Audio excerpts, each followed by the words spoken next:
Hello again, welcome back to Grace's Signature. In today's video, I'll be sharing with you my easy jollof rice recipe.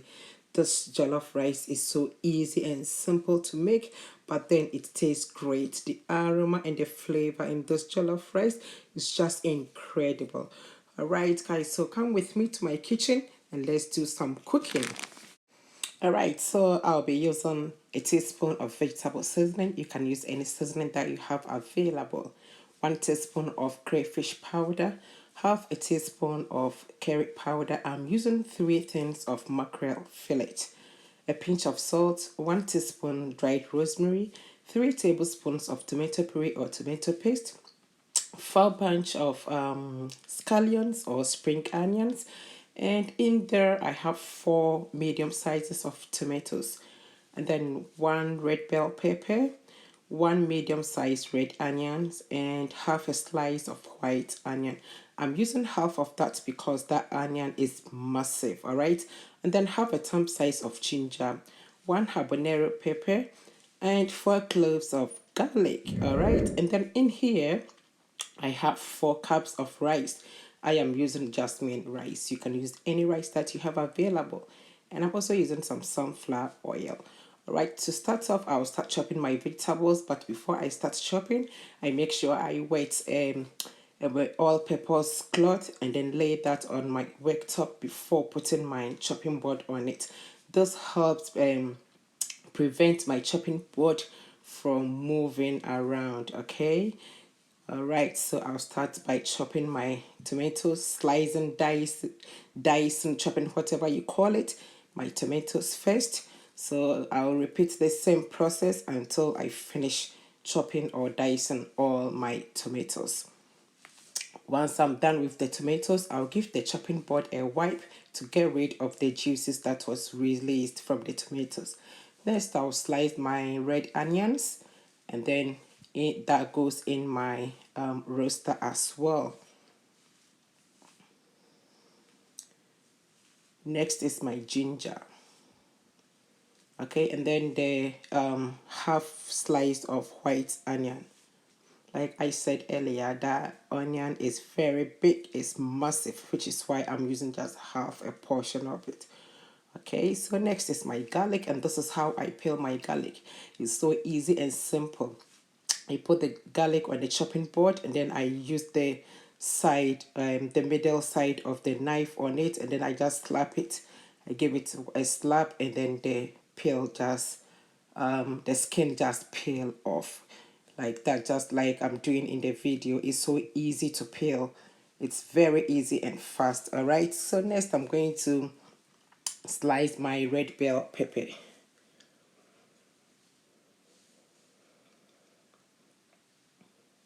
Okay, so I'll cut the top open and then get rid of that white thing in there. I'll then slice it.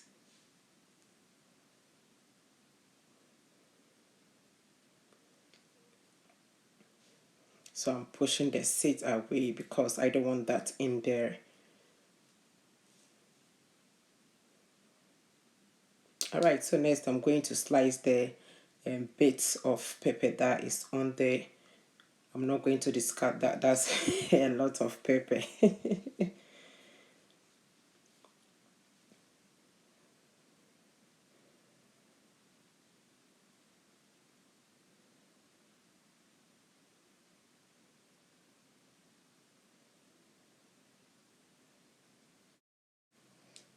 Alright, so after chopping my peppers, I'll go ahead and give my chopping board a wipe before I cut or chop the spring onions or the scallions. Alright, so at this point, I'll go ahead and slice my scallions.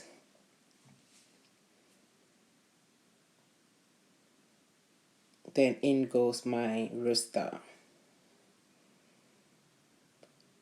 Okay, so now that I'm done slicing all my veggies, I'll go ahead and add my dried rosemary to this.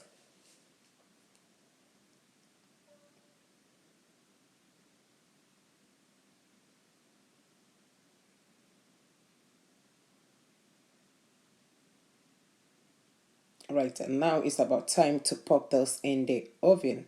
So I'll roast those for about 10 to 15 minutes on a medium heat.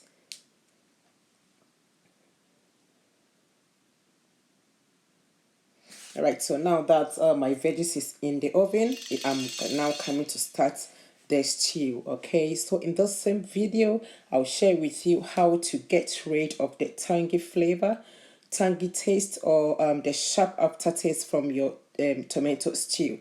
Tomatoes are eka no maybe send you be see eka no efrim. So you add a pinch of salt to your tomato puree or paste. You add in some water and then give this a very good stir before you start cooking it.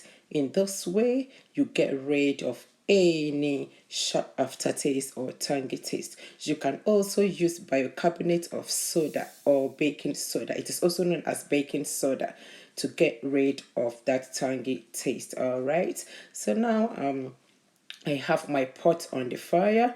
I'll add in some sunflower oil. I am using sunflower oil. You can use any oil that you have available. And yes, I'll drop a piece of onion in the oil to check if the oil is hot enough. And then next I'll add in my diced onions. I think I didn't add those in the list of ingredients, but then I will leave it in the description box. All right, so I'll give those a good stir, allow those to fry in the oil for about 3 to 5 minutes, and then I'll go ahead and add in my tomato puree or tomato paste. Alright, so anytime I'm preparing stew, I make sure that I don't cook my tomato puree or tomato paste under 10 minutes. I make sure I cook it at 10 minutes, or I'll cook it for 10 minutes or more. Okay, this also helps to get rid of the tangy taste in your tomato stew. Once your tomato puree or tomato paste is cooked well, you don't taste that. All right, you don't taste that tangy taste or sharp aftertaste. All right, so I'll give this a good stir and allow this to cook for about 10 minutes. Also, do not forget to check on your veggies, okay, the vegetables that you are roasting, because once that gets burned, your stew will not taste great. All right, you are going to lose the taste of your stew. Okay, so at this point I'll go ahead and check on my veggies, and look at that, look at how great it is. Oh my goodness, the aroma in my kitchen right now is just amazing. It smells incredible here. Okay, so at this point I will transfer this into my blender, but then I'm not going to blend this straight away because it is very hot. I will leave this to after putting it in my blender, I will leave it to sit for about 10 minutes for it to cool down a bit, because the information leaflet that came with this blender says you shouldn't blend anything hot. Okay, so I will allow this to cool down before I blend it.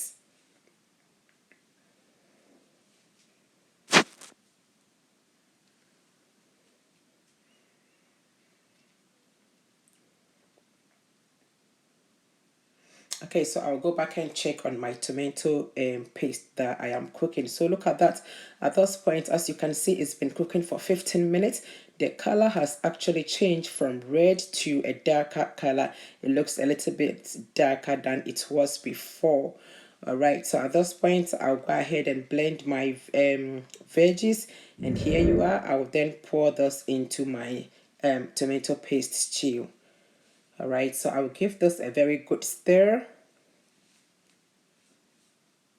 cover it, and leave it to cook for about 10 to 15 minutes on a medium heat. Always cook on a medium heat. Do not use high heat, because it will rush the cooking and your food will not cook well. Okay, so yes, cover and then leave it.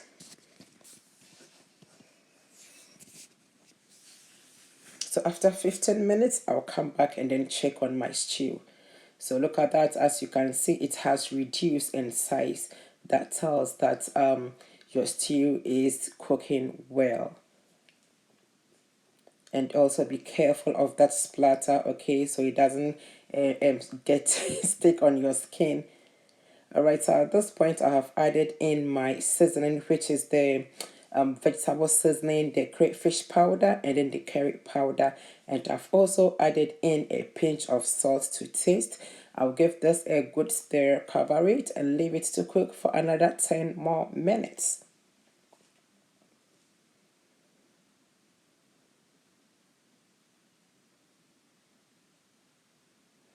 Okay, so at this point, my stew is cooked, is ready, but I can tell this is a lot for 4 cups of rice. So I'll scoop some of the stew and then put it aside. I'll keep this in my fridge for a lazy day jollof rice. Okay, so this is how much stew I did scoop. Alright, so at this point, I'll wash my rice. I always wash my rice 3 times, or I wash it until the water runs clear. Okay, so now I'll pour into my stew my washed rice.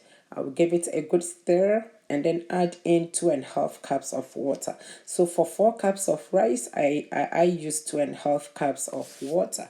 And please mind you, every brand of rice is different, and every type, the type of rice you use depends on the amount of water you use. Okay, so note that. All right, so after adding in the water, I'll give this a good stir. I'll taste for salt.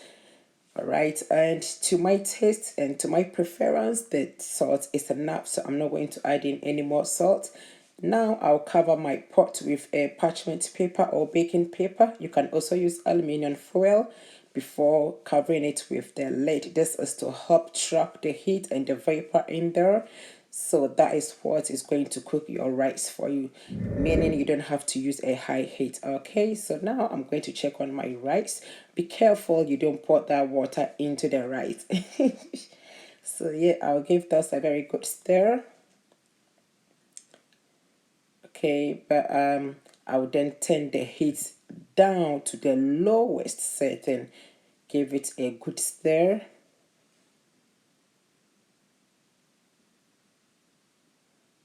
Cover it again and then allow it to cook for 10 minutes.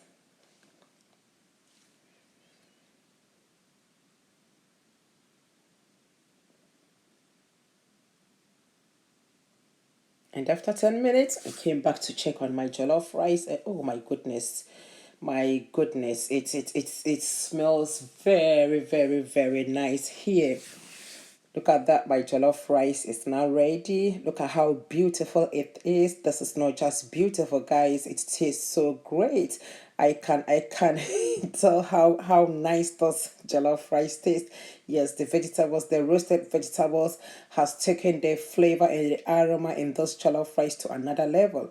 Look at that. It looks so nice. Now the jollof rice is ready. I'm going to serve myself. Yes, the cooker always eats the food first.